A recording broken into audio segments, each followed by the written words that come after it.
11వ అధ్యాయము 28, 29 వచనాలు మనం అందరం కలిసి చదువుకుందాం. అపోస్తలుడైన పౌలు కొరింథీయులకు రాసిన మొదటి పత్రిక 11వ అధ్యాయము 28వ వచనాన్ని 29వ వచనాన్ని మనందరము కలిసి చదువుకుందాం. కాబట్టి ప్రతి మనుషుడు తాను పరీక్షించుకొనవలెను. పాత్రలోనిది శరీరమని వేచింపక తిని త్రాగువాడు తన శిక్షావిధి కలుగుటకే తిని త్రాగుచున్నాడు. 29వ వచనము మనందరం కలిసి చదువుతాము. ప్రభు శరీరమని వేచింపక తిని త్రాగువాడు తనకు శిక్షావిధి కలుగుటకే తిని త్రాగుచున్నాడు. ప్రభు సహాయం కొరకే చిన్న ప్రార్థన చేసుకుందాం.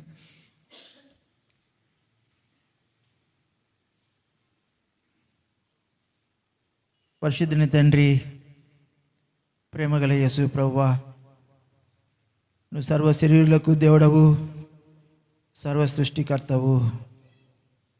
పైన ఆకాశమందును భూమి అందును నీ వంటి దేవుడు ఎక్కడనూ లేరు. నిన్ను పోలిన వారు ఎక్కరు కూడా లేరు. నీకు సముడైన వారు ఎవ్వరు కూడా లేరు. నువ్వు నిజమైన దేవుడవు, పరిశుద్ధుడైనటువంటి దేవుడవు. ప్రభువా, నీకు వందనములు, స్తోత్రం చెల్లించి ఆరాధిస్తున్నాను. ఇట్టి గొప్ప దేవుడవై ఉండి కూడా నా పాపములను తీసివేయడానికి మీరు ఈ లోకానికి మనుష్యుడిగా వచ్చినందుకై నీకు వందనములు, స్తోత్రం చెల్లించి ఆరాధిస్తున్నాను. నా ప్రియ పరలోకపు తండ్రి, నా దోషములు మరొకవలే నీ కనబడతా వచ్చినాయి. నా దోషములు నాకును నీకును అడ్డుగా ఉంటా వచ్చి, నా దోషములు ఇనుప గంటముతో రాయబడతా వచ్చి, నా దోషములు నేను మోయలంత బరువుగా ఉంటా వచ్చి, నా దోశిక్ష నేను భరింపలేనంత గొప్పదిగా ఉంటావచ్చు. నా దోషములను బట్టి నా హృదయంలో నెమ్మది లేకుండా ఉంటావచ్చు. నా దోషములను బట్టి దేశ దిమ్మరిగా ఉండి సంచరిస్తావచ్చు. అట్టి దౌర్భాగ్యమైన స్థితిలో ఉన్న నన్ను కనికరించిన దేవుడు నిజమే ప్రభువా. పాపములను పరిహరించే విషయంలో నీకు సముడైన వారు ఎవ్వరూ లేరని సాగిలపడి స్తుతిస్తున్నాను, నేను ఆరాధిస్తున్నాను. నాకు పాప క్షమాపణ ఇవ్వడానికి నా దోషములను మీరు ఆ శిలువలో భరించి, నా దోషశిక్షను మీరు భరించి, నా పాపములకు రావాల్సిన శిక్షను మీరు ఆ శిలువలో భరించి, నా కొరకు నలగొట్టబడి, గాయపరచబడి, కొట్టబడి, మెత్తనగా చేయబడి ప్రభువా ఆ శిలువలో మీరు చనిపోయి సమాధి చేయబడి తిరిగి 3 దిన సజీవుడిగా లేచినందుకు స్తోత్రములు. మీరు కార్చిన రక్తము ద్వారా నాకు పాప క్షమాపణ ఉచితముగా అనుగ్రహించినందుకు స్తోత్రం.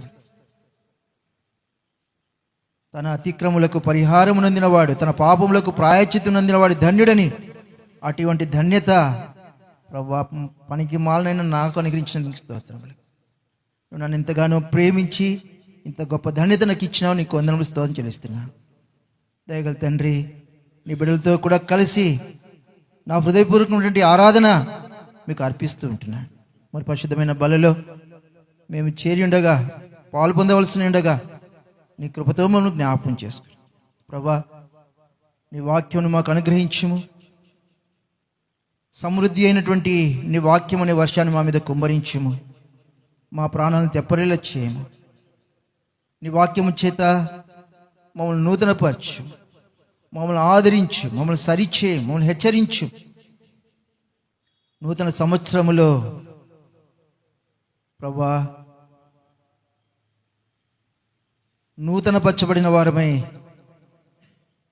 నూతనమైన తీర్మానాలతో మేము రానున్న దినాల్లో ప్రభువా ప్రవేశం పొందడానికి మీ కృపను గ్రహించము, సహాయం ఇచ్చి వచ్చిన వారము వచ్చినట్టుగానే ఖాళీగానే మేము వెళ్ళకుండానట్లు మాకు సహాయం ఇచ్చి, నేను బలహీనుడను, నీ రక్తాన్ని నా మీద ప్రోక్షించుము ప్రభువా. దయతో నా ఇళ్ళ కృప చూపించు. నీ బిడల అక్కరను తీర్చు. నా బలహీనతలన్నింటినీ క్షమించి నీ శిలువ రక్తము చేత కడిగి నన్ను పరిశుద్ధపరిచి నీ పాత్రగా, నీ పనిముట్టుగా, నీ సాధనంగా నన్ను వాడుకునమని ప్రార్థిస్తూ ఘనమైన యేసుక్రీస్తు నామములో స్తుతించి ప్రార్థించి వేడుకుంటున్నాము తండ్రి. ఆమేన్, ఆమేన్.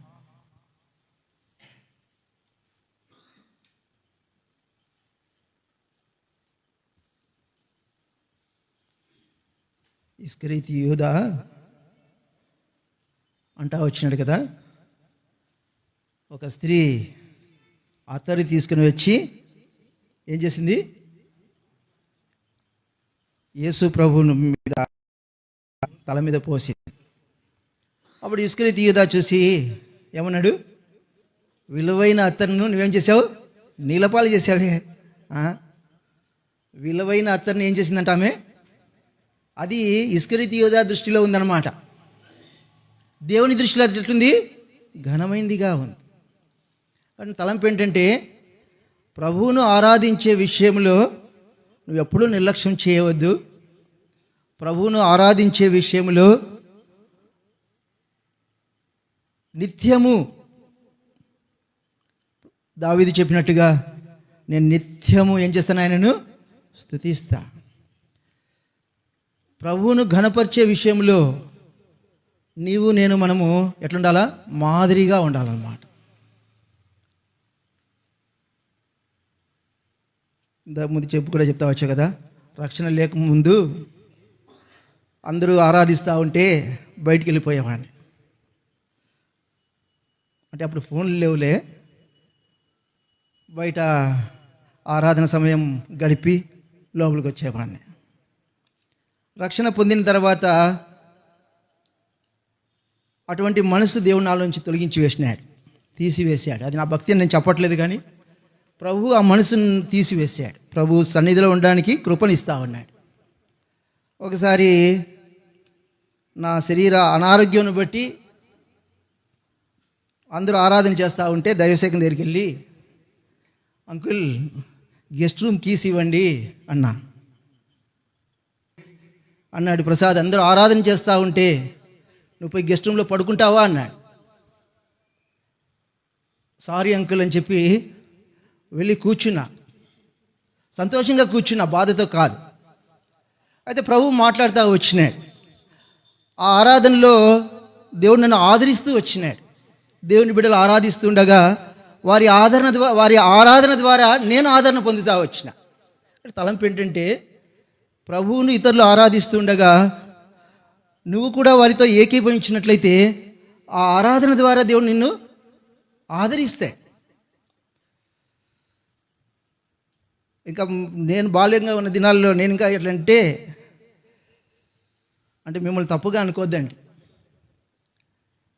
వాయిద్యాలు వాయించే వాళ్ళు బయటికి వెళ్ళిపోతే ఆరాధన టైంలో మరి పాటలు పాడే సమయంలో వచ్చి కూర్చుంటే వాయిద్యాలు వాయించడానికి అనుమతించే వాళ్ళు కాదు. వాయిద్యాలు వాయించడానికి అనుమతించే వాళ్ళు కాదు. ఈ దినాల్లో చెప్పలేకపోతా ఉన్నాం. అంటే మిమ్మల్ని కాదు, మీరు మంచివాళ్ళు, నిజంగా మంచివాళ్ళు, మీరు మరి తప్పుగా అనుకోద్దండి. బయట ఎట్లా ఉందంటే పరిస్థితి, పాటలు పాడతారు, వెళ్ళిపోతారు. అంత ఆరాధన అయిపోయిన తర్వాత మరి పాటలు పాడుతున్నారంటే పరిగెత్తుకొచ్చి స్టేజ్ మీద నిలబడుతూ ఉన్నారు. దైవసేవకులు కూడా ఖండించలేకపోతూ ఉన్నారు. ఆ క్రమశిక్షణ పోయింది. అయితే వారి విషయం మనకు అవసరం లేదు. ప్రభు అంటాడు కదా, నన్ను ఘనపరచు వారిని నేనేం చేస్తా? ఘనపరుస్తా. కాబట్టి ఇతరుల గురించి మనకు అవసరం లేదు. అంటే నేను ఆ దినాల గురించి చెప్తా ఉన్నాను అంతే. ఆరాధన సమయంలో వెళ్ళిపో వాయిద్యం కానీ పాటలు పాడడానికి కానీ ఏమాత్రము కూడా అనుమతించేవాడు. దేవుని పాటలు రాకపోయినా తానే ఏదో నిలబడి పాటలు పాడేవాడు. కాబట్టి నేను ఎందుకని చెప్తున్నానంటే, ఆరాధన సమయము ఎంతో గంభీరమైన సమయం. అది దేవుణ్ణి మనం ఆరాధిస్తూ ఉన్న సమయం.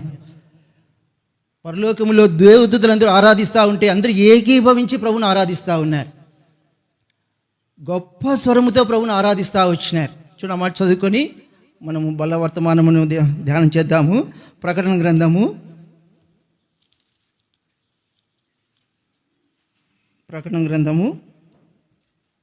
3వ అధ్యాయము, క్షమించండి 4వ అధ్యాయము,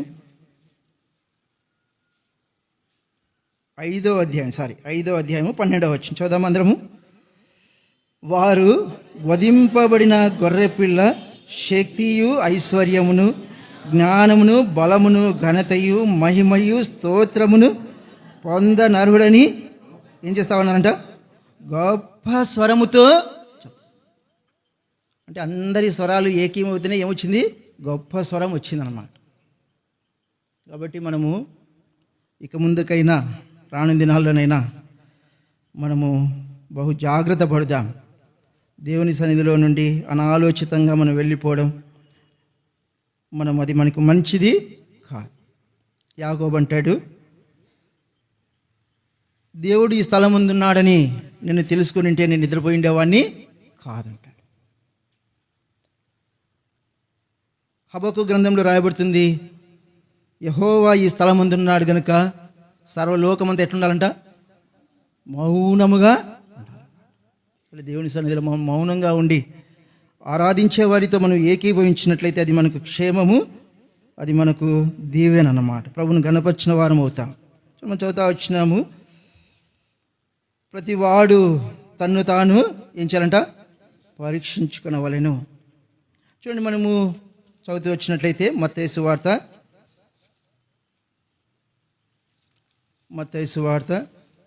2వ అధ్యాయము, మత్తయి సువార్త 2వ అధ్యాయము 12వ వచనం అందరం చదువుతాం. తరువాత హేరోదును వెళ్ళవద్దని స్వప్నందు దేవుని బోధింపబడిన వారై వారు మరియొక మార్గమున తమ దేశమునకు తిరిగి వెళ్ళిరి. వారు దేవుని చేత బోధించబడిన వారై, దేవుని చేత వారు బోధించబడిన వారై వారు మరియొక మార్గమున తమ దేశమునకు తిరిగి వెళ్ళారు. వచ్చిన వారు వచ్చినట్టుగానే వెళ్ళలేదు, కానీ వాళ్ళు మరొక మార్గమును ఎంచుకొని మరొక మార్గము గుండా వారు వెళ్తా వచ్చినారు. మరొక మార్గమున వారు వెళ్తూ ఉన్నారు అంటే అక్కడ తాము ఒక సొంత మార్గమును ఏర్పరచుకోలేదు, తమ సొంత మార్గమున వారు వెళ్ళలేదు, తమ సొంత మార్గమున వారు నడవలేదు, కానీ దేవుని చేత వారు ఏం చేయబడ్డారంట? బోధించబడ్డారు. దేవుడు వారికి ఉపదేశించినాడు, మీరు వేరొక మార్గమున వెళ్ళాలి, మీరు మరొక మార్గమున వెళ్ళాలి అని దేవుడు వారికి చెప్పినప్పుడు వారు అదే ప్రకారముగా వెళ్తూ వచ్చినట్టుగా మనము చూస్తున్నాం. చూడండి, ఒక మాట రాయబడుతుంది, ఆది నిర్గమాకాండము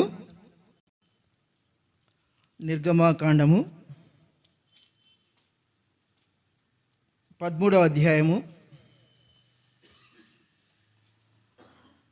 నిర్గమాకాండము 13వ అధ్యాయము 17వ వచనం చదువుదామా?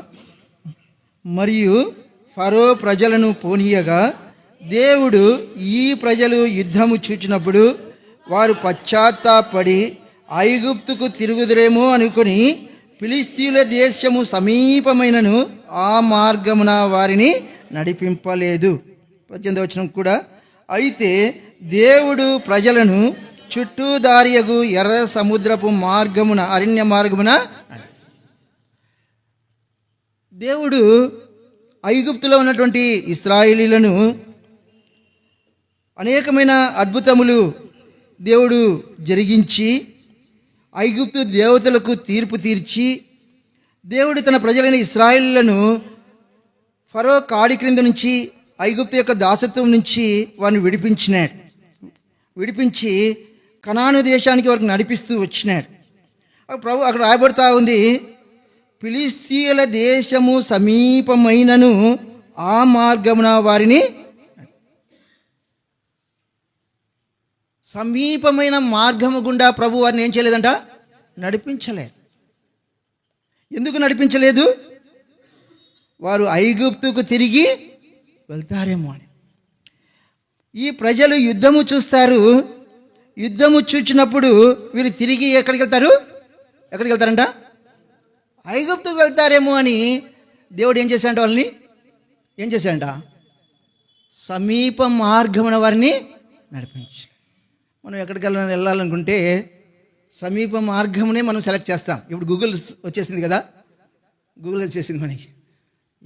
ఎంత టైంలో ఇక్కడ నుంచి అక్కడికి వెళ్ళాలంటే ఎంత టైం తీసుకుంటుంది, ఈ మార్గం గుండా వెళ్తే ఎంత టైము తీసుకుంటుంది. అయితే ప్రభు వారిని సమీప మార్గమున లేకపోతే సమీపమైన మార్గమున వారికి నడిపించలేదట. ఎట్లా నడిపించినా అంట? చుట్టూ దారియగు ఎర్ర సముద్రపు ఇంకా అరణ్య మార్గమున నడిపించినాడంట. ఏ మార్గం ఉంటుంది? అరణ్య మార్గమున. కాబట్టి ప్రభు ఆ తూర్పు దేశపు జ్ఞానులకు బోధించినాడు, అయ్యా మీరు వచ్చిన మార్గమున మీరు తిరిగి వెళ్ళవద్దండి. నేను మామూలుగా ఎక్కడన్నా ప్రయాణం చేసేటప్పుడు అన్న ఈ రోడ్డు బాగలేదు కాబట్టి ఈ రోడ్డు కాకుండా వేరే రోడ్డుగా వెళ్దాము అనుకుంటాం. చాలా కొన్నిసార్లు అనుకుంటాము అన్న మనకి తెలిసిన రోడ్డే కాబట్టి ఈ రోడ్లో వెళ్తేనే మంచిది అని అనుకుంటాం. రాత్రి వేళ అది కూడా అనిపించినప్పుడు మనకి తెలిసిన దారిలో వెళ్తేనే మంచిది, వేరే దారిలో వెళ్తే మనకు సమస్యలు వస్తాయి అని అనుకుంటాం. అయితే ప్రభువు ఇశ్రాయేల్ ప్రజల యొక్క హృదయంను ఎరిగిన వాడై వారిని ఏ మార్గం గుండా నడిపిస్తున్నాడంట? అరణ్య మార్గమున నడిపించు. తూర్పు దేశపు జ్ఞానులు కూడా ప్రభు యొద్దకు వచ్చినారు, ప్రభువును ఆరాధించినారు, ప్రభు వారికి ఉపదేశించినాడు, బోధించినాడు. ఏమని? అయ్యా మీరు వచ్చిన మార్గమున మీరు వెళ్ళకూడదు, వచ్చిన మార్గమున మీరు తిరిగి వెళ్ళకూడదు. ఏ మార్గం వెళ్ళాలా?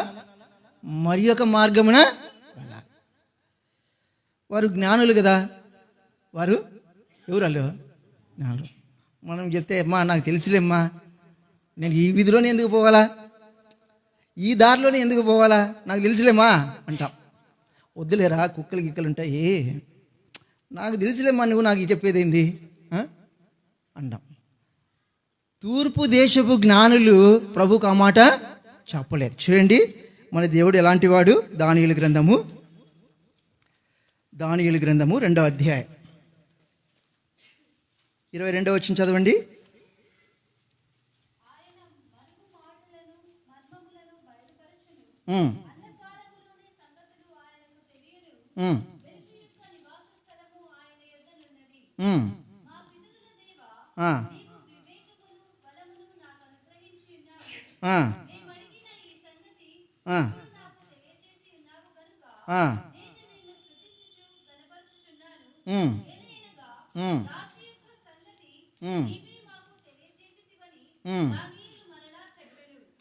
అది కదమ్మా 21వ వచనము.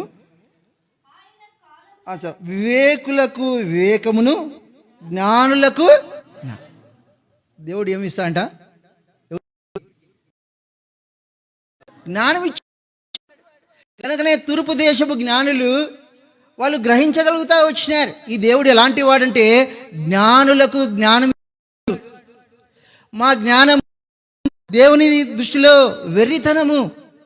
దేవుడు అనంత జ్ఞాని అయినటువంటి దేవుడు, ఆయన మాకు బోధించే మార్గములో, ఆయన మాకు తెలియపరుస్తున్న మార్గములో మేము నడుస్తామని వారు లోబడతా వచ్చినారు, విధేయత చూపుతా వచ్చినారు. కారణం ఏంటంటే వారు తమ దేవుని గురించి ఎరుగుదురు. వారు ప్రభువును ఆరాధించడానికి వచ్చినారు. ఆరాధించబడిన ప్రభు, స్తుతింపబడిన ప్రభు ఎలాంటి వాడో వారు ఎరుగుదురు. ఎలాంటి వాడంట? జ్ఞానులకు జ్ఞానం ఇచ్చేవాడు. మన దేవుడు ఎలాంటి వాడు? మన దేవుడు ఎలాంటి వాడు? జ్ఞానులకు. మనందరం జ్ఞానులమేనా? మనందరం జ్ఞానులమేనా? తూర్పు దేశపు జ్ఞానులకు ఆయన జ్ఞానం ఇచ్చినాడు. చూడండి, షేబా దేశపు రాణి చెప్తా వచ్చింది. చూడండి అమ్మ, చదువుతాము. మొదటి రాజుల గ్రంథము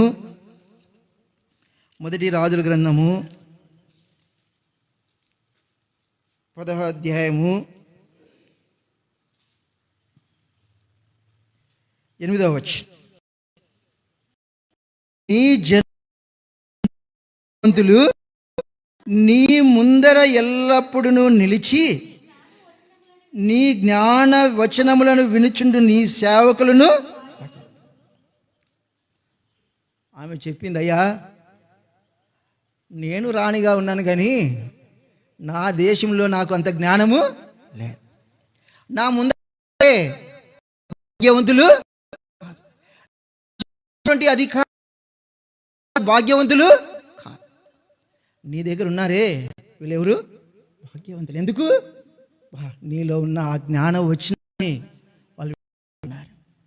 ప్రభు అంటాడు కదా, సొలొమోను కంటే గొప్పవాడు ఇక్కడ జ్ఞానం ఇచ్చిన వాడు. సొలొమోను ప్రభువుని అడుగుతా వచ్చినాడు కదా, ప్రభువా నాకు జ్ఞానము దయచేయి. కాబట్టి మన ప్రభువు మనం ఎరగాల ఏమని, నా దేవుడు జ్ఞానులకు జ్ఞానం ఇచ్చు. గనుకనే వారు లోబడ్డారు, గనుకనే వారు విధేయత చూపినారు. మనం ఎప్పుడు లోబడమంటే, నా దేవుని కంటే నాకు బాగా తెలుసు, నాకు సమస్తము బాగా తెలుసు. తెలియని వాడు ఏం చేస్తాడు? లోబడతాడు. దీనికి ఉదాహరణగా చెప్తాను. ఇప్పుడు ఈ మార్గం గుండా ఆయన ఏం చెప్పేది, నాకు గూగుల్ ఉందిరా, గూగుల్లో అడిగితే చెప్తుంది రా అన్న, ఆయనని అడిగేదంటాం మనం. తూర్పు దేశపు జ్ఞానులు తమ జ్ఞానాన్ని ఉపయోగించాల. కారణం ఏంటంటే వాళ్ళు ఎరుగుదురు, తెలుసు, వాళ్ళకి తెలియను మా దేవుడు జ్ఞానకు జ్ఞానం ఇచ్చేవాడు, జ్ఞానవంతులకు జ్ఞానం ఇచ్చు అని వాళ్ళు ఎరిగి లోబడా వచ్చినారు. విధేయత 32వ అధ్యాయం గ్రంథము.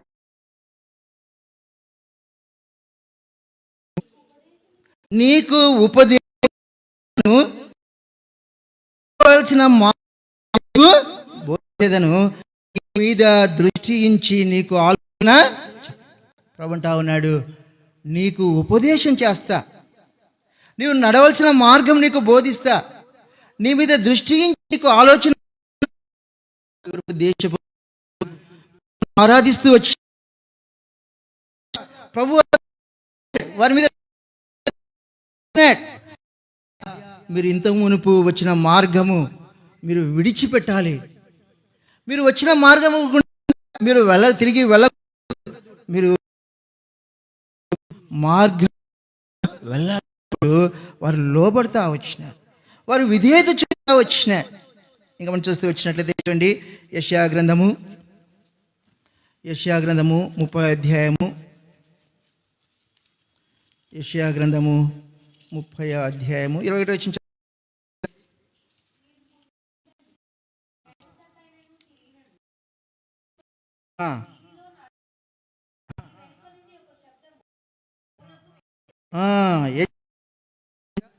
కుడి తటకు కానీ చేస్తాడంట, ఇదే త్రోవ, దీనిలో దేవుడు అని. ఎందుకు? మన దేవుడు ఎలాంటి వాడు? వర్తమాన భూత భవిష్యత్ కాలంలో ఉన్నటువంటి దేవుడు. ఆయన అన్నిటినీ ఎరిగినవాడు, ఆయన ఆదిని ఎరిగినవాడు, అంతమును కూడా ఎరిగినవాడు. ఆయనకు మరుగైనది ఏది కూడా పడతా వచ్చినారు. ప్రభువుకు తమను తాము అప్పగించుకుంటూ వచ్చినారు. చూడండి, ఒక మాట రాయబడుతుంది గ్రంథము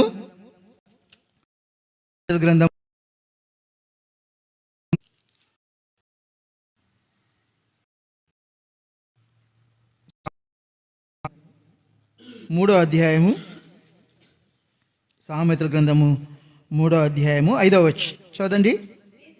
నీ స్వబుద్ధిని ఆధారము చేసుకొనక నీ పూర్ణ హృదయముతో యెహోవా యందు నమ్మకం. ఏం ఆధారం చేసుకోకూడదంట? మన స్వబుద్ధిని ఆధారము చేసుకొనక యెహోవా యందు మనం ఏం చేయాలంట? నమ్మకం.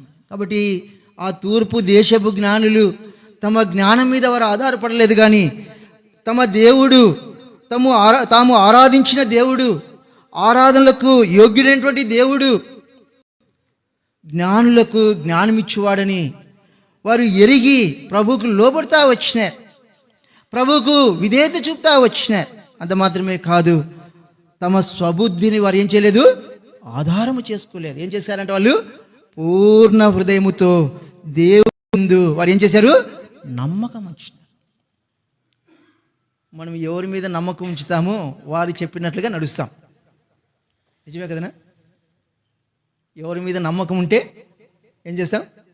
ఆయన చెప్పినట్లు నడుస్తాం. మనం ప్రభువు చెప్పినట్లుగా నడవట్లేదు అంటే అర్థం ఏమని అర్థం? ప్రభువు మీద మనకేం లేదు? నమ్మకం లేదు.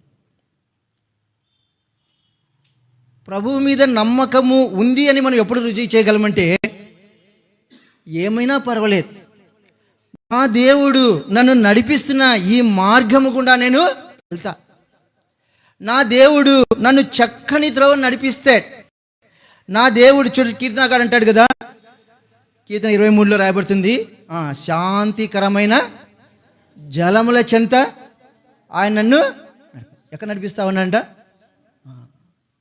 ఇశ్రాయేలును అరణ్య మార్గం నడిపించినగాను రాత్రి అగ్నిముగా ఉండి వారికి ముందుగా ఉండి నడిపిస్తూ వచ్చినాడు. వారిని ఆవరించి నడిపిస్తూ వచ్చినాడు. ఎప్పుడు నడిపిస్తాడు? నీ స్వబుద్ధిని ఆధారము చేసుకనుక ఏం చేయాలంట? నీ దేవుడైన యెహోవా యందు ఏం చేయాలి? నమ్మకం ఉంచాలి. చూడండి, కీర్తన గ్రంథం రాయబడుతుంది. కీర్తన గ్రంథము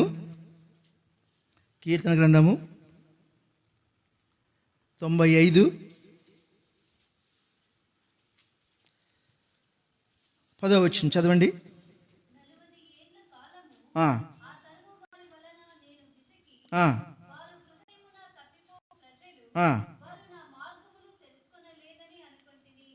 ప్రభు అనుకున్నాడంట. ఏమని అనుకున్నాడంట? వీళ్ళు నా మార్గములను నన్ను వీళ్ళు తెలుసుకోవాలా. దేవుడు వారికి అద్భుతాలు అన్నాడు. పరము నుండి కురిపించి నీళ్లు తెప్పించి వారికి నడిపిస్తా ఉన్నాడు. అయితే వారు ఏం చేయలేదంట? దేవుని గురించి తెలుసుకోవాలి. కనుకనే ప్రతి సందర్భంలో కూడా వారు సనుగుతూనే వచ్చినారు.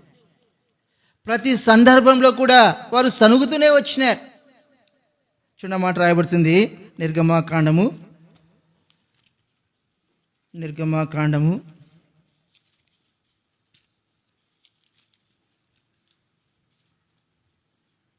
16వ అధ్యాయము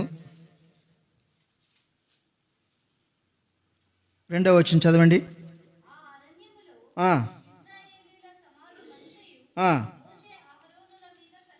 మోషే అహరోన్ల మీద. ఇంకా చూడండి 23వ వచనం చదవండి. 15వ అధ్యాయం 23వ వచనం. 15వ అధ్యాయం 23వ వచనం.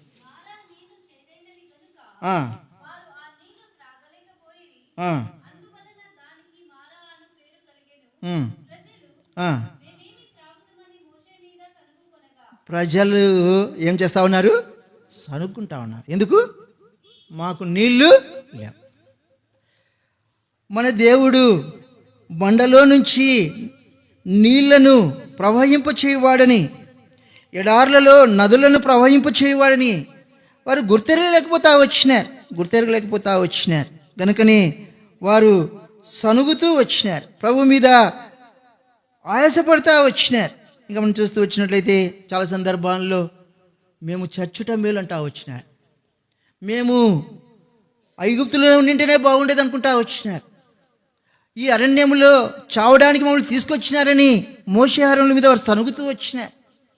మార్గమంతా దేవుని మీద వారు సనుగుతూనే వచ్చినారు. కారణం ఏంటంటే వారు దేవుని శక్తిని యందు నమ్మకం ఉంచలేరు.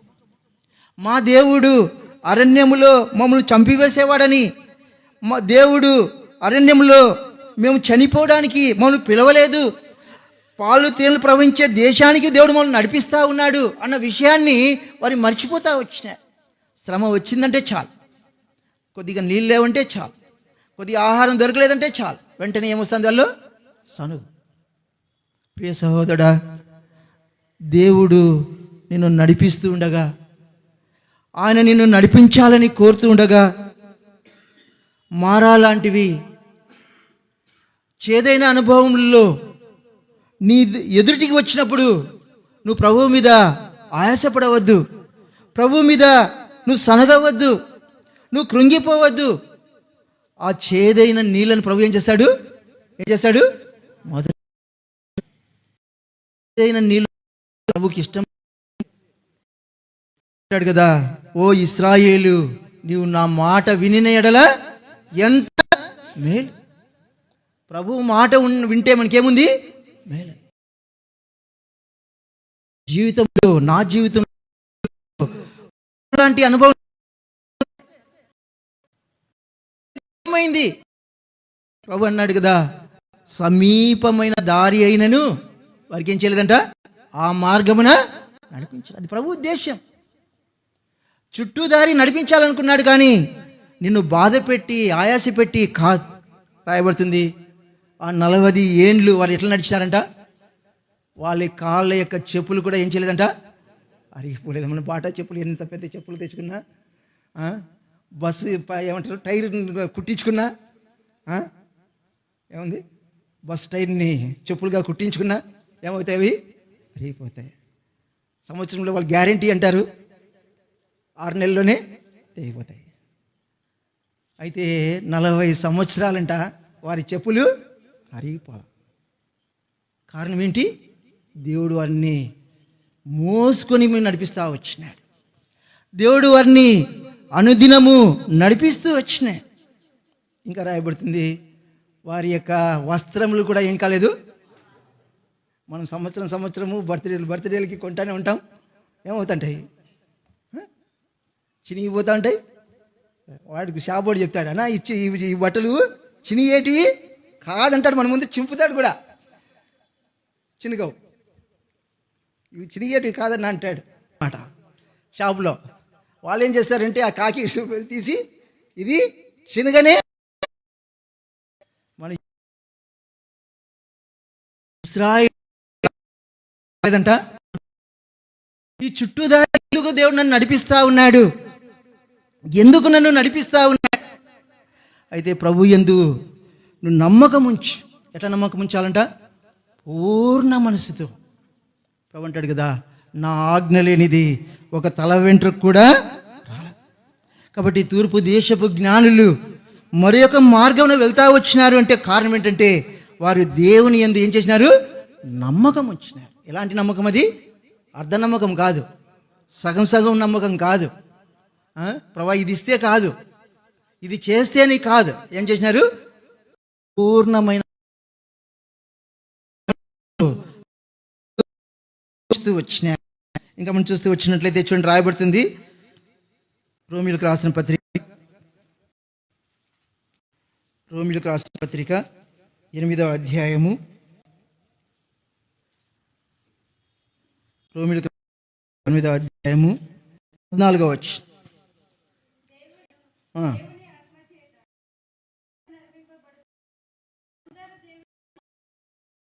ఎవరి ఏ ఆత్మ అంట? నడిపించబడే ఏమవుతున్నారు?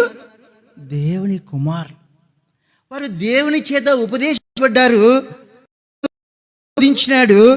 వారు ఆ మార్గమున వెళ్తా వచ్చి ఎందరైతే నడిపిస్తబడుతా ఉన్నారో వారందరూ ఎవరు? దేవుని కుమారులు. నిజమే, యోహాను సువార్త 1:12 ప్రకారము తన్ను ఎందరూ అంగీకరించిరో, ఒకరు చెప్పండి.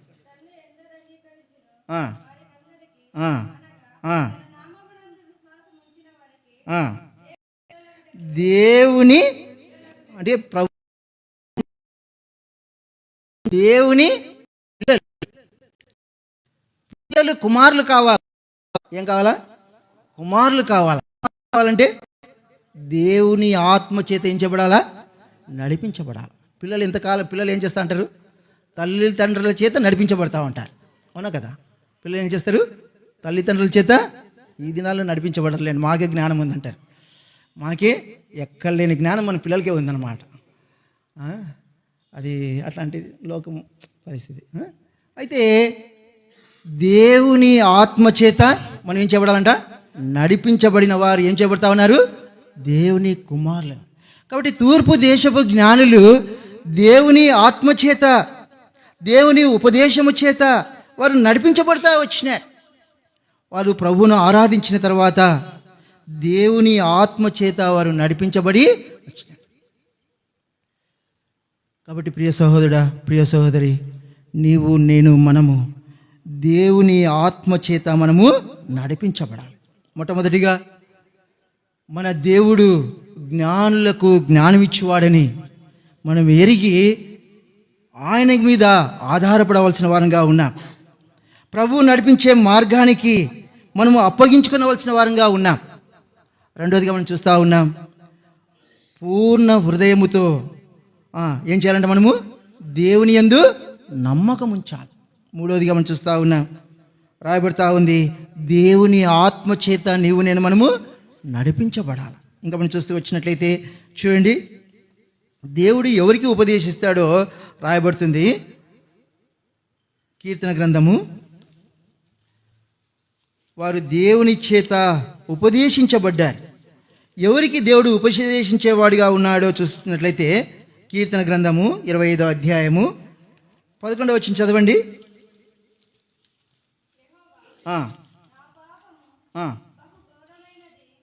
క్షమించమ్మా, కీర్తన 25 12వ వచనం.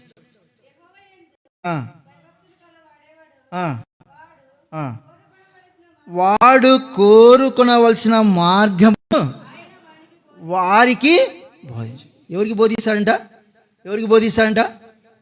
యెహోవా యందు భయభక్తులు గల వారికి, దేవుని యందు భయభక్తులు గల వారికి ఆయన ఉపదేశిస్తే. తూర్పు దేశపు జ్ఞానులకు దేవుడు బోధించినాడు అనే అర్థం ఏంటంటే, వారు దేవుని యందు ఏం చేసిన వారు, వాళ్ళు భక్తులు కలిగిన వారు. వారు దేవుని యందు భయభక్తులు కలిగిన వారు కనుక వారు వెళ్ళవలసిన మార్గమును, నడవలసిన మార్గమును దేవుడు వారికి ఏం చేసినాడు, బోధించినాడు. మనం కూడా చాలాసార్లు అనుకుంటా ఉంటాం, ప్రభువా నాకు నడిపించు అని.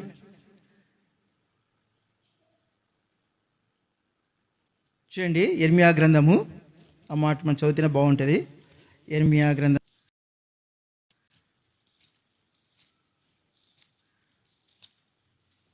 42వ అధ్యాయం.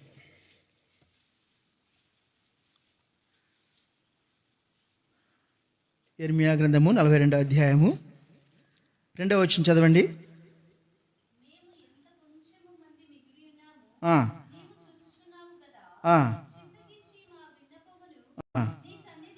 రాణిచ్చి మా అందరి నిమిత్తము యెహోవాకు ప్రార్థన చేయము. మేము నడవలసిన మార్గమును, చేయవలసిన కార్యమును నీ దేవుడగు యెహోవా మాకు తెలియజేయునుగాక. చూడండి, ఎంత మంచిగా చెప్తా ఉన్నారు యెర్మీయా దగ్గరికి వచ్చి.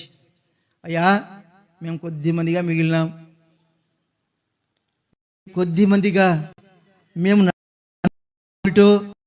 మేము చేసిన కార్యం ఏమిటో నీ దేవుడైన యెహోవా మాకు తెలియ. పాపం యెర్మీయా మంచోళ్ళు కదా అనుకొని ప్రార్థన చేసినాడు. దేవుని ఎద్దరికి వెళ్ళి విజ్ఞాపన చేశాడు. దేవుడు వారికి ఏ రీతిగా చేయాలో, ఏం చేయాలో చెప్తా వచ్చినాడు. దానికంటే ముందుగా చూడండి, వాళ్ళు ఇంకా ఏమన్నారంట, 6వ వచనం.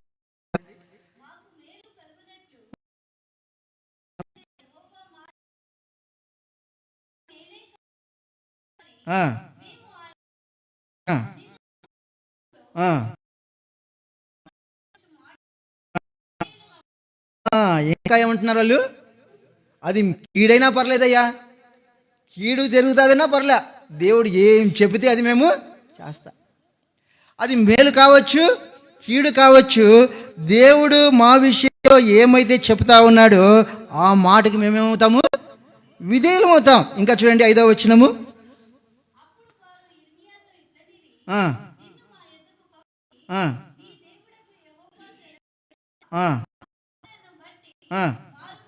మారు మాట లేకుండా, ఇంకొక మాటనే మించేదయా, దేవుడు ఏమి చెప్తే మరో మాట లేకుండా ఏం చేస్తారంట, యెహోవా మా మీద నమ్మకమైన సత్యసాక్షిగా ఉండునుగాక. దేవుడు కీడు చేయమన్న మేలు ఏమైనా సరే దాన్నే చేస్తాము, మరో మాట మేము చెప్పం. ఈ విషయంలో ఎవరంట సాక్ష్యము? ఎవరంట? దేవుడే మాకు సాక్ష్యం. వేరే మనుషులు కూడా పెట్టుకోవాలా, దేవుడే మాకు సాక్షి. మా కొరకు ప్రార్థన చేయి, మేము నడవలసిన మార్గం ఏమిటో దేవుడు తెలియపరిచినట్లు ప్రార్థన చేయి. దేవుడు ఏం చెప్తే దాన్ని మేము లోబడతాం, మరో మాట మేము చెప్పం. మేము విధేయులం అవుతామంటా వచ్చినారు. అయితే వారు చూడండి ఏమంటా ఉన్నారు. 42వ అధ్యాయము 42వ అధ్యాయం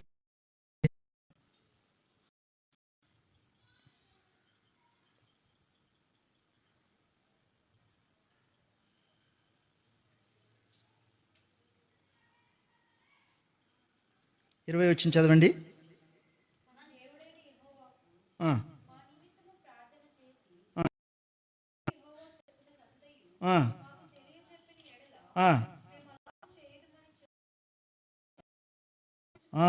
ఏం చేస్తున్నారంట వాళ్ళు? మోసపుచ్చుకుంటా ఉన్నారంట. ఏమంటా ఉన్నారు? మాటలు ఎట్లున్నాయి? దేవుడు చెప్పినట్లే చేస్తాం, మరో మాట మేము చెప్పం. అది కీడైనా మేలైనా పర్లా, దేవుని మాటకు మేము విధేయులం అవుతామని చెప్తా ఉన్నారు. కానీ ఏం చేస్తూ ఉన్నారంట? తమ్మును తాము ఏం చేస్తూ ఉన్నారు? వాళ్ళు మోసపుచ్చుకుంటా ఉన్నారు. తమ్ముని తాము వాళ్ళు మోసపుచ్చుకుంటా ఉన్నారు. అందుకే యాకోబు పత్రికలో రాయబడుతుంది కదా, మిమ్మును మీరు మోసపుచ్చుకొనకుండా ఏం చేయాలంట? వాక్య ప్రకారము ప్రవర్తించవచ్చండి. యాకోబు పత్రిక 1వ అధ్యాయము 21వ వచనం చదవండి.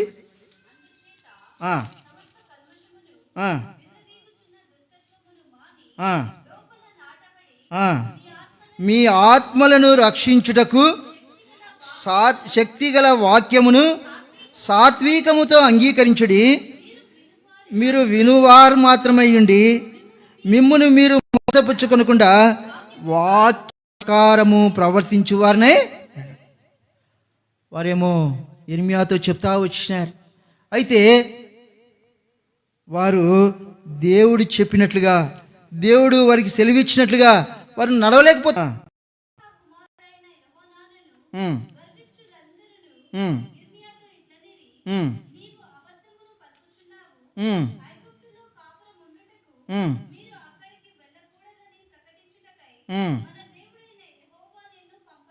చాలు. ఇప్పుడు ఏమంటా ఉన్నారు వాళ్ళు?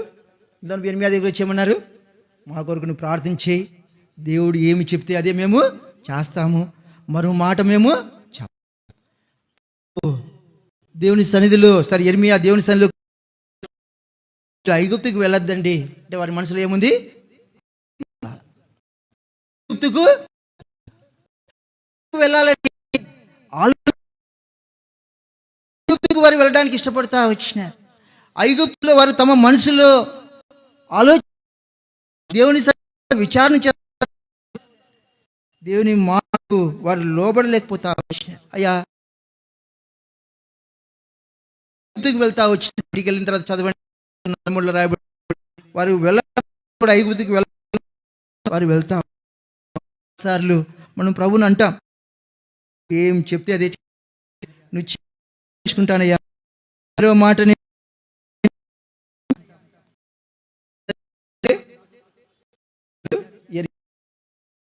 నిన్ను పంపలేదు అని అంటా ఉన్నారు. ఏమంటా ఉన్నారు? దేవుడు నిన్ను పంపలేదు. కాబట్టి మన హృదయములో ఆలోచన పెట్టుకొని దేవునికి లోబడకపోతే, దేవునికి అవిధేయులమైతే 22వ వచనం చూడండి. ఇర్మియా గ్రంథము 42:22.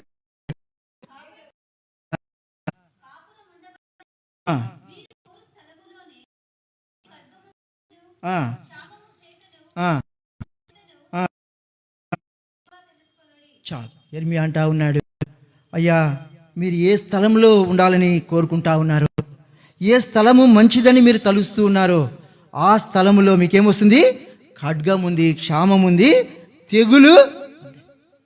చాలాసార్లు మనం అనుకుంటాం, మనము కోరుకునే స్థలములో, మనము తీర్మానం చేసుకునే స్థలములో మనకి ఖడ్గము రాదు, క్షామము రాదు, తెగులు రాదు. అయితే ఇర్మియా వారితో అంటా ఉన్నాడు, అయ్యా దేవుడు చెప్పినట్లుగా మీరు చేయట్లేదు కనుక, దేవుడు చెప్పినట్లుగా మీరు లోబట్టగా మీరు ఏ స్థలం అయితే బాగుంది అంటా ఉన్నారో ఆ స్థలంలో మీకేముంది? ఖడ్గం ఉంది, క్షామం ఉంది, తెగులు. కాబట్టి ప్రియ సహోదరుడా, దేవుని వాక్యం మనకు బోధిస్తూ ఉంది. వారు తూర్పు దేశపు జ్ఞానులు. దేవుడి గ్రంథము, కీర్తన గ్రంథము కీర్తన గ్రంథము 107వ అధ్యాయము. కీర్తన గ్రంథము 107వ అధ్యాయము 7వ వచనం చదవండి.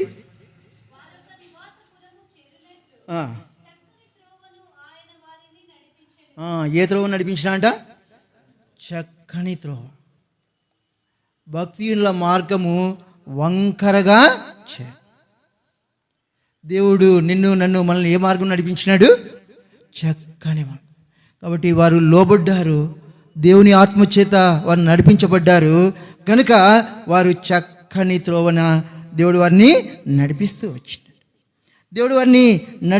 వచ్చినాడు. కాబట్టి దేవుని యందు భయభక్తులు మనం కలిగి ఉన్నట్లయితే ఆయన మనకు ఉపదేశించేవాడిగా ఉన్నాడు, చక్కని త్రోవన మనల్ని నడిపించేవాడిగా ఉన్నాడు. రెండవదిగా మనం చూస్తూ వచ్చినట్లయితే ఎవరు నడిపిస్తాడు చూడండి.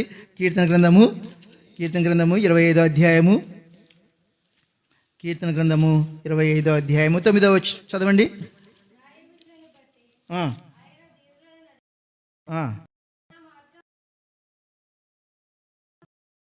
ఎవరిని నడిపిస్తాడంట?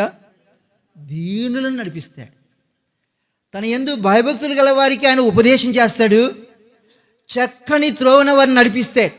రెండోదిగా మనం చూస్తూ ఉన్నాము, ఎవరిని నడిపిస్తాడంట? దేవుడు దీనులను నడిపిస్తాడు. కనుకనే పేతురు పత్రికలో రాయబడుతుంది చూడండి. మొదటి పేతురు రాసిన పత్రిక, పేతురు రాసిన మొదటి పత్రిక 5వ అధ్యాయము 5వ వచనం చదవండి. మీరందరూ ఎదుటి వాని వస్త్రము ధరించుకునుడి, దేవుడు అహంకార కృప ఇస్తున్నాడు దీనులకు. కాబట్టి మనం ఆయన సన్నిధిలో దీనులుగా ఉన్నట్లయితే, ఆయన సన్నిధిలో మనము దీను, అలాంటి వారిని దేవుడు ఏం చేస్తాడు?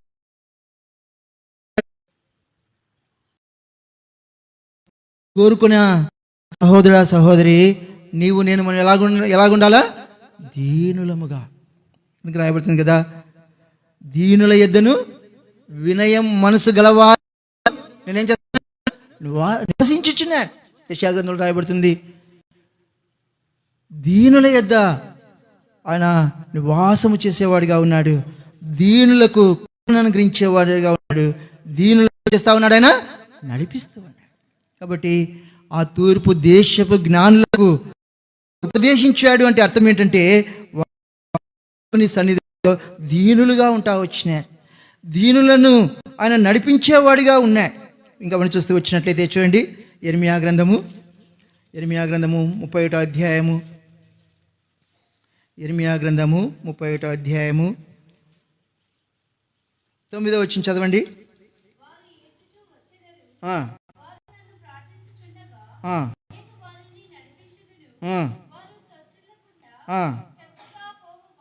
చక్కగా పోవు బాటను నీళ్ళ కాలువల యొద్ద వారిని నడిపింతును. ప్రభు అంటా ఉన్నాడు, ఎట్లా నడిపిస్తాడంట? చక్కగా పోవు బాటను నీళ్ళ కాలువల యొద్దను వారిని నడిపిస్తాడు. ఎవరు నడిపిస్తా ఉన్నాడు? ఎవరిని? చూడగా రాయబడుతుంది, వారు నన్ను ప్రార్థించుచుండగా నేను వారిని ఎవరిని నడిపిస్తున్నాడు ప్రభు? ఎవరిని? ప్రార్థించేవారు. ప్రభువా అని ఎవరైతే ప్రార్థిస్తూ ఉన్నారో, ఎవరైతే ప్రభువును అడుగుతా ఉన్నారో వారిని ఆయన నడిపించేవాడిగా ఉన్నాడు. అందుకరికి చూడండి, మనం చూస్తూ వచ్చినట్లయితే 2వ సమూయేలు గ్రంథము 2వ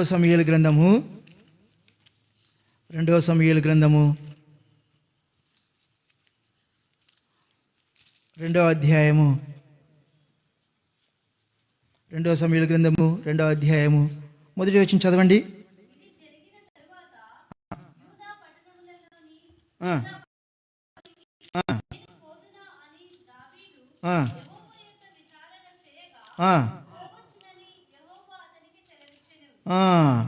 ఏమన్నా దావీదు ఏం చేసినాడు? ఎక్కడికి పోవాలంట? యూదా పట్టణానికి నేను పోనా అంటా ఉన్నాడు, వచ్చును. మరి అక్కడికి అయిపోయిందా? దావీదు మరి ఏమడుగుతా ఉన్నాడు? నేను పోవలసిన స్థలము, మొట్టమొదటి పట్టణం అడిగినాడు, ఆ పట్టణమే కాదు, మరి ఏమడిగినాడు? స్థలం. ప్రభువా నేను ఎక్కడికి వెళ్ళాలి, నేను ఎక్కడ నివాసము చేయాలి అంటే ప్రభు అంటా ఉన్నాడు, నువ్వు హెబ్రోనుకు. కాబట్టి మనం ప్రభువును అడిగినట్లయితే, ప్రభువా నేను పోవలసిన మార్గం ఏంటి, నేను ఎంచుకోవాల్సిన మార్గం ఏమిటి, నేను నడవలసిన మార్గం ఏంటి అని ప్రభువుకు మనం ప్రార్థన చేస్తే ఆయన మనల్ని నడిపించేవాడిగా ఉన్నాడు. ఎనిమిది గ్రంథంలో అదే చూస్తూ ఉన్నాం. వారు ప్రార్థించుచుండగా వారిని నేనేం చేస్తాను? ఎట్లా నడిపిస్తాడంట? చక్కగా పోవు బాటను, నీళ్ళ కాలువ యొద్దను వారిని నేనేం చేస్తాను? నడిపిస్తాను. అలాగూ నడిపించబడాలని కోరుతూ ఉన్నట్లయితే ప్రభువును మనం ప్రార్థించినప్పుడు ఆయన మనల్ని నడిపించేవాడిగా ఉన్నాడు. తూర్పు దేశపు జ్ఞానులకు వారు తిరిగి వెళ్తా వచ్చినారు, తమ దేశానికి తిరిగి వెళ్తా వచ్చినారు. కారణం ఏంటంటే వారు వెళ్తున్న మార్గంలో ప్రభువుని వారు అడుగుతా వచ్చిన, వారు ప్రభువుకు ప్రార్థన చేస్తా వచ్చి. కనుక మనము దావీదు వలె, ప్రభువా నేను ఎక్కడికి వెళ్ళుదును, ప్రభువా నేను ఎక్కడ ఉండవలసిన స్థలం ఏంటి, నేను ఉండవలసిన స్థలం ఏంటి అని ప్రభువును అడిగినప్పుడు ఆయన మనల్ని ఏం ఉన్నాడు? చక్కని త్రోవను ఉంచేవాడిగా ఉన్నాడు. ఇంకా మనం చూస్తూ వచ్చినట్లయితే చూడండి, యెషయా గ్రంథము 2వ అధ్యాయము, యెషయా గ్రంథము 2వ అధ్యాయము 3వ వచనం చదవండి. యెషయా గ్రంథము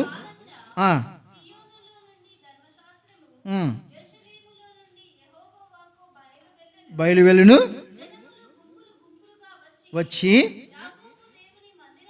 యాకోబు దేవుని మందిరమునకు, యెహోవా పర్వతమునకు మనము వెళ్ళుదము రండి, ఆయన తన మార్గముల విషయమై మనకు బోధించు. ఎక్కడ బోధిస్తాడంట? దేవుని మందిరానికి వచ్చినప్పుడు. అక్కడ రాయబడతా ఉంది, యాకోబు దేవుని మందిరమునకు, యెహోవా పర్వతమునకు మనము వెళ్ళుదము రండి, ఆయన తన మార్గముల విషయమై మనకేం చేస్తాడు? బోధిస్తాడు. మనకు దేవుడు బోధించాలి, దేవుడు మనకు ఉపదేశించాలంటే మనం దీనులుగా ఉండాలి, ఆయన ఎందుకు పూర్ణమైన మనసుతో నమ్మకం ఉంచాలి. అంత మాత్రమే కాదు, ఏం చేయాలంట? ఆయనకు ప్రార్థన చేయాలి. ఇంకా దేవుని మందిరానికి వెళ్ళినప్పుడు ఆయన మనకు బోధించేవాడిగా ఉన్నాడు, తన మార్గముల విషయమై మనకు తెలియపరిచేవాడిగా ఉన్నాడు, మనల్ని నడిపించేవాడిగా ఉన్నాడు. ఇంకా మనం చూస్తూ వచ్చినట్లయితే చూడండి, యెహోషువ గ్రంథము 1వ అధ్యాయము, యెహోషువ గ్రంథము 1వ అధ్యాయము 7వ వచనం చదవండి.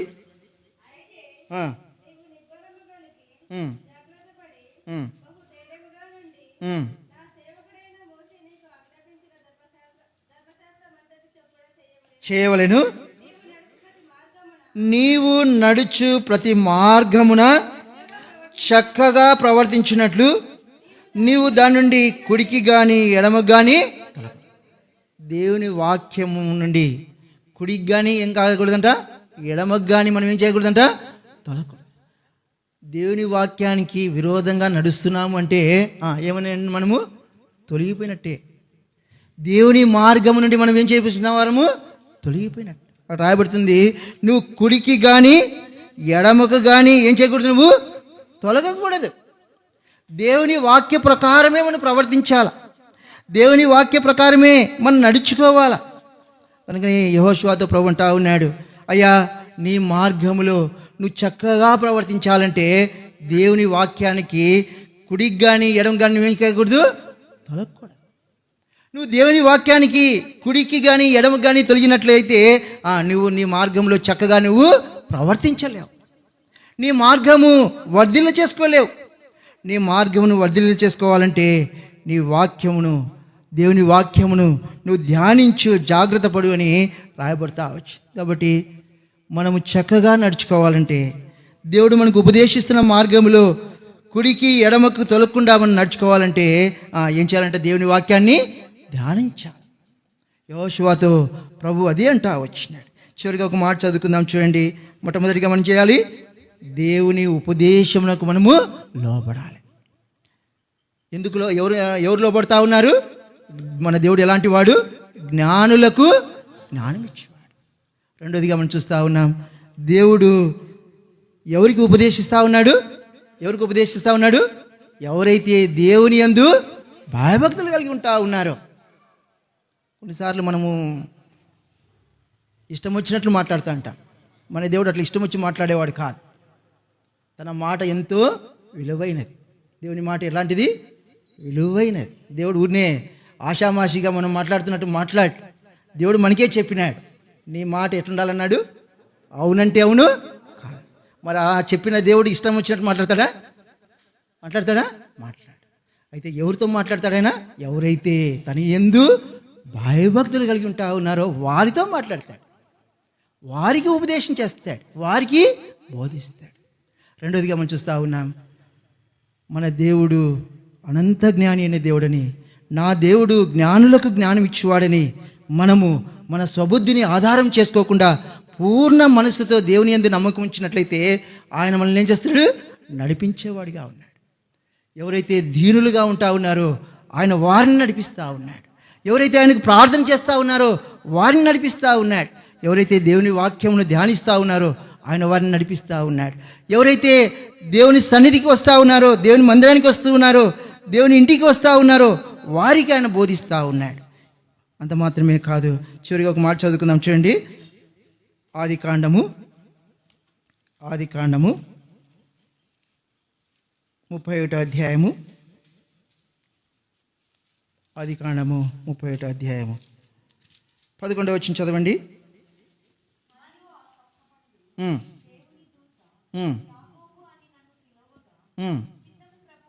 చెప్పి తిని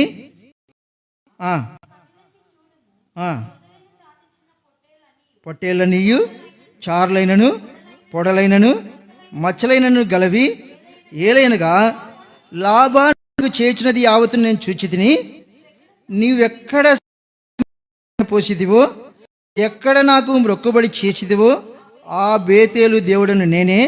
ఇప్పుడు నువ్వు లేచి ఈ దేశంలో నుండి బయలుదేరి నువ్వు పుట్టిన దేశమునకు తిరిగి వెళ్ళమని దేవుడు యాకోబుతో ఏమన్నాడు? అయ్యా ఇంకా చాలు, ఇక్కడ నువ్వు లాభాన్ని చేస్తా ఉండేదంతా నేను చూస్తా ఉన్నా, అయినా లాభానికి ఎంత శ్రమ పెట్టినా, లాభానికి ఎంత ఇబ్బంది పెట్టినా, లాభానికి ఎంత కీడి చేసినా నేను నీకు తోడుగా ఉండి నిన్ను కాపాడుతూ ఉన్నాను, నిన్ను ఆశీర్వదిస్తూ ఉన్నాను. ఇప్పుడు నువ్వేం చేయాలా? నువ్వు లేచి ఎక్కడికి వెళ్ళాలా? ఎక్కడికి వెళ్ళాలంట? నీవు పుట్టిన దేశమునకు వెళ్ళ. అయితే చూడండి, యాకోబు ఎక్కడికి వచ్చినాడో చూస్తూ వచ్చినట్లయితే ఆది కాండము 24వ అధ్యాయము, ఆది కాండము 34వ ఆది కాండము 34వ అధ్యాయం, ఆది కాండము 33వ అధ్యాయం, ఆది కాండము 33వ అధ్యాయం 17వ వచనం చదవండి. సుక్కోతుకు ప్రయాణమైపోయి తానొక ఇల్లు కట్టించుకొని తన పశువులకు పాకలు వేయించెను. అందుచేత ఆ చోటికి సుక్కోతు అని పేరు పెట్టబడెను. 18 అట్లు యాకోబు పద్దనరాములో నుండి వచ్చిన తర్వాత కనాను దేశంలోనున్న షెకెము ఊరికి సురక్షితముగా వచ్చి ఆ ఊరి మిందర తన గుడారములు. ప్రభు యాకోబుతో చెప్పింది ఏంటి? సుక్కోతుకి పొమ్మన్నాడా? ఎక్కడికి పొమ్మన్నాడు? తాను పుట్టిన దేశానికి వెళ్ళమన్నా. నువ్వు తిరిగి వెళ్ళు, వచ్చిన దేశానికి, ఏ దేశానికి నుంచి వచ్చినావో ఆ దేశానికి నువ్వు తిరిగి. అయితే యాకోబు ఏం చేస్తా ఉన్నాడు? సుక్కోతుకి వచ్చి ఏం చేసినాడంట? గుడారములు కూడా వేసుకున్నాడు. ఇంకా ఏం చేస్తా ఉన్నాడు చూడండి, 20వ వచనము, 19వ వచనం చదవండి. మరియు అతడు తన గుడారంలో వేసిన పొలము యొక్క భాగమును షెకెము తండ్రి అయిన హామోరు కుమారుల ఇద్దరు 100 వరహాలకు కొని అక్కడ ఒక బలిపీఠమును ఏం చేసినాడంట? బలిపీఠం కట్టేసినాడు, పొలం కొన్నాడు, ఇంకా గుడారం కూడా. ఇంకా ఏం చెప్తా ఉన్నాడు చూడండి, ఇంకా ఏమంటున్నాడు? ఏల్ ఎలోహి ఇశ్రాయేలు అని పేరు కూడా పెట్టినాడు. ఏమన్నాడు? ఇశ్రాయేలు దేవుడే దేవుడు. దేవుడు తనకు పొమ్మని చెప్పింది ఎక్కడ? బేతేలుకు పొమ్మంటే, లేకపోతే నువ్వు ఏ దేశం నుండి వచ్చినావో ఆ దేశానికి తిరిగి వెళ్ళమంటే తాను ప్రయాణములో ఒక చోట ఆగిపోయిన వాడుగా ఉన్నాడు. అక్కడ ఏం చేస్తూ ఉన్నాడు? గుడారములు వేస్తూ ఉన్నాడు, పొలం కొంటా ఉన్నాడు, ఇంకా ఏం చేస్తా ఉన్నాడు, బలిపీఠం కూడా కడతా ఉన్నాడు. ఇంకా అంటా ఉన్నాడు, ఇశ్రాయేలు దేవుడే దేవుడు. అయితే చూడండి 34 మొదటి వచ్చిన చదవండి.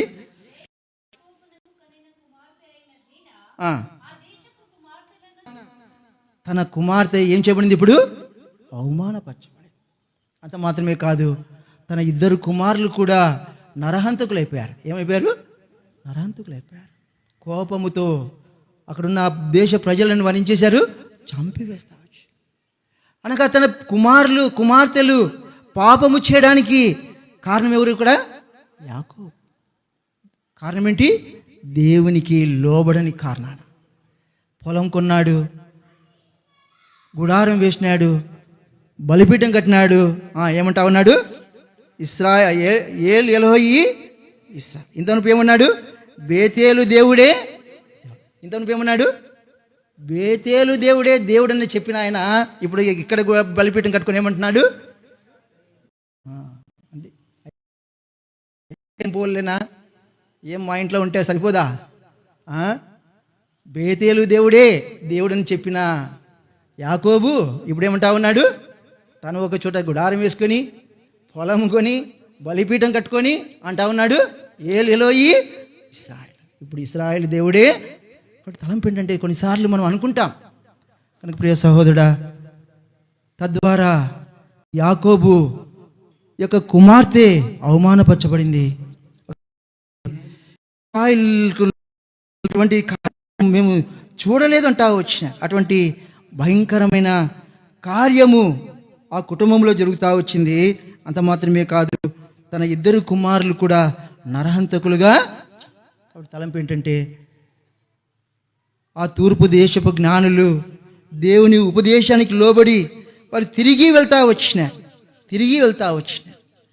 అయితే యాకోబు దేవుడు చెప్పినట్లుగా చేయని కారణాన, దేవుడు చెప్పినట్లుగా పోవడని కారణాన, దేవుడు చెప్పినట్లుగా స్వబుద్ధిని ఆధారం చేసుకున్న కారణాన తన కుటుంబంలో ఏమొచ్చింది, అవమానం వచ్చింది, నింద వచ్చి తన 2 కుమారులు కూడా నరహంతకులుగా చేయబడతా వచ్చి. వాటి ప్రియ సహోదరుడా, మనము చేసే తప్పిదం, తల్లిదండ్రులు చేసే పొరపాటు, తల్లిదండ్రులు ఎంచుకునే మార్గం, తల్లిదండ్రులు ఎంచుకునే తీర్మానం కొన్నిసార్లు ఏం చేస్తుంది, మన కుటుంబానికి నష్టం చేస్తుంది. యాకోబు కుమార్తె అక్కడ అవమానపరచబడడానికి కారణం ఎవరు? ఏమన్నా దీనా చెప్పిందా, నాయన ఈడే ఉందామని లేని, ఈ దేశం బాగుందిలే నాయన ఈడే ఉందామని చెప్పిందా దీనా? కాదు. యాకోబు చేసిన పొరపాటును బట్టి కుమార్తె ఏం చేయబడింది, అవమానపరిచి. కాబట్టి తల్లిదండ్రులు మనం చాలా జాగ్రత్తగా ఉండాలి. తల్లిదండ్రులుగా మనం చేసే తీర్మానం, తల్లిదండ్రులుగా మనం నడుచుకునే మార్గం, తల్లిదండ్రులుగా మనం ఎంచుకునే మార్గం మన కుటుంబానికి ఏం చేస్తుంది, నష్టం కలిగిస్తుంది. చాలాసార్లు మనం అనుకుంటాం, మన పిల్లలకి ఏం జరిగితే ఏముందిలే అనుకుంటాం. నేను కుమారుడిగా ఉన్నప్పుడు బాధ్యతారహితంగా నడుచుకున్నా. మా తండ్రికి నేను కుమారుడిగా ఉన్నప్పుడు బాధ్యత లేనివాడిగా నడుచుకున్నా. ఎప్పుడైతే ఇప్పుడు నేను తండ్రి స్థానంలో వచ్చినానో బాధ్యత కలిగి నడుచుకోవడానికి ఇష్టపడతా, భయపడతా. ఎందుకు? నేను ఎంచుకున్న మార్గం నా పిల్లలకి ఏం చేస్తుంది, నష్టం చేస్తుంది. అమాయకురాలైనటువంటి దీనా అవమానం పొందింది. తన కుమారులు నరహంతకులు చేయబడ్డారు. నరహంతకులు నిత్య జీవమునకు వారసులు కారు. ఎవరి తప్పిదం అది? పిల్లల తప్పిదమా? తల్లిదండ్రులు తప్పిదం.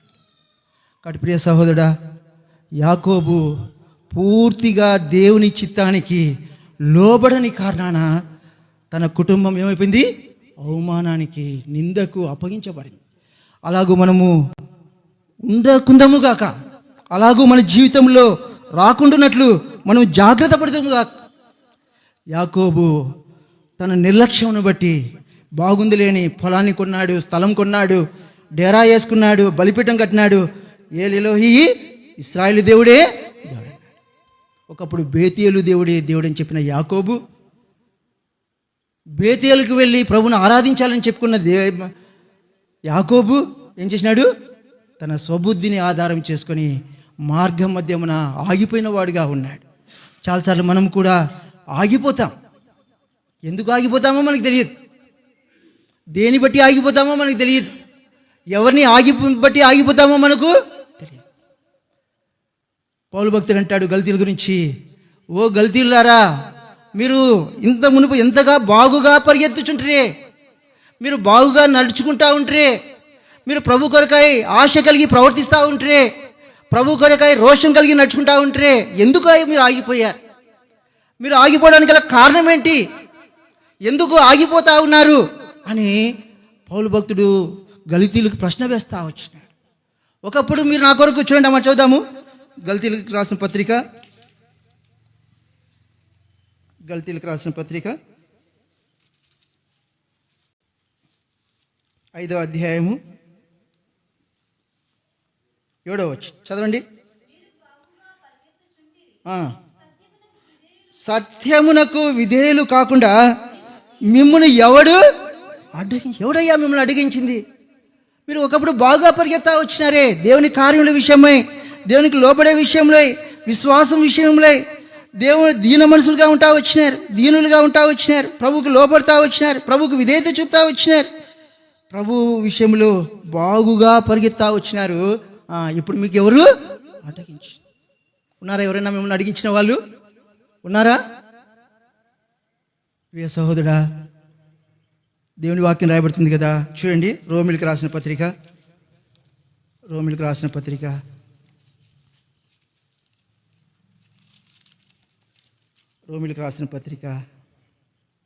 8వ అధ్యాయము 35వ వచనం చదవమ్మా. రోమిలకు రాసిన పత్రిక అందరం చదవమ్మా. క్రీస్తు ప్రేమ నుండి మనల్ని ఎడబాపు వాడేవాడు, శ్రమ అయినను, బాధ అయినను, హింస అయినను, కరువైనను, వస్త్రహీనత అయినను, ఉపద్రవమైనను, ఖడ్గమైనను మనలను ఎడబాపు. దేవుని ప్రేమ నుండి ఇవి ఏవి కూడా మనల్ని ఏం చేయకూడదు? ఎడబాపకూడదు, అడ్డగించకూడదు. అయితే గలితీలో ఉన్నటువంటి విశ్వాసులు ఏం చేయబడ్డారంట? ఆగిపోయారు. దేవుని ప్రేమ నుండి వారు తొలగిపోయినారు. కాబట్టి ప్రియ సహోదరుడా, యాకోబు దేవుడు చెప్పినట్లుగా తాను వెళ్ళని కారణాన, దేవుడు ఏ దేశానికైతే వెళ్ళమని చెప్పినాడో ఆ దేశానికి తాను వెళ్ళని కారణాన, తన స్వబుద్ధిని తను ఆధారం చేసుకున్న దాన్ని బట్టి, తన సొంత జ్ఞానమును ఉపయోగించిన బట్టి, తన మధ్యలోనే ఆగిపోవటం బట్టి, తను ముందుకు వెళ్ళలేని కారణాన్ని బట్టి తన కుటుంబము అవమానం పొందుతా వచ్చింది. తన 2 కుమారులు ఏం చేయబడతా వచ్చినారు? నరహంతకులుగా. కాబట్టి పౌలు భక్తుడు అంటా ఉన్నాడు, ఓ గలితీలారా, ఇంత మునుపు మీరు బాగుగా పరిగెత్తినవారు, ఇప్పుడు మీరు ఎందుకు? చాలాసార్లు మనము వారిని బట్టి వీరిని బట్టి మనం ఏం చేస్తాం? ఆగిపోతాం. నేను చెప్తా కదా, ఎప్పుడు వచ్చినప్పుడు కూడా నా సాక్ష్యంలో వాళ్ళు ఎవరు బాగున్నారు, వీళ్ళు ఎవరు బాగున్నారని పాడైపోయింది ఎవరు? నేను. వాళ్ళు బాగలేరు, వీళ్ళు మా నాన్న అనేది రారా మందిరానికి పోదామంటే వాళ్ళు బాగలేరులే, వీళ్ళు బాగలేరులే, వాళ్ళు బాగలేరు, వీళ్ళు బాగలేరు. లాస్ట్కు పందిలతోనే పొట్టు. ఏం పొట్టు? అతను ఆశించినాడు. నా పరిస్థితి కూడా అలాగే వచ్చింది. అయితే దయగల దేవుడు, కనికరం గల దేవుడు నా ఎడల కృప చూపినాడు.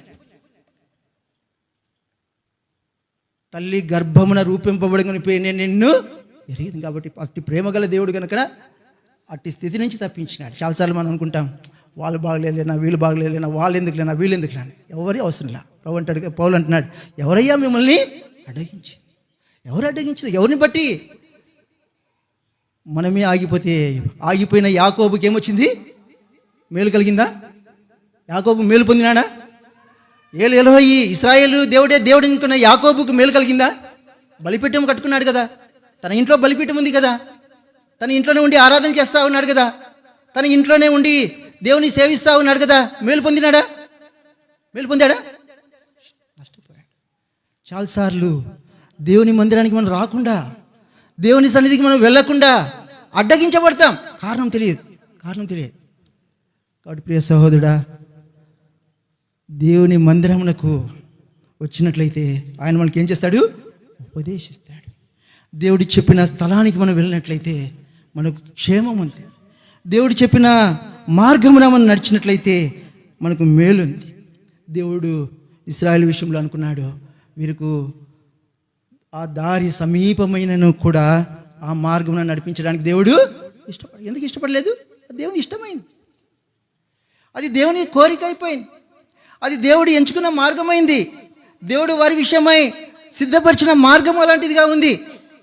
పర్లేదు, మారకుండా నడిపించిన, సముద్రము అడ్డు వచ్చిన ఆయన నిన్ను మనల్ని ఎట్లా నడిపిస్తాడు? చక్కని త్రోవన నడిపిస్తాడు. ఆగిపోయినట్లయితే, అవిధేయులమైతే ఎవరికి ఉంది ప్రమాదం?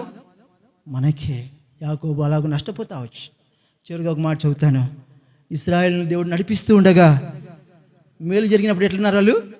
ప్రభువా నీ వంటి వాడు లేడు. తప్పట్లంటే తప్పట్లు,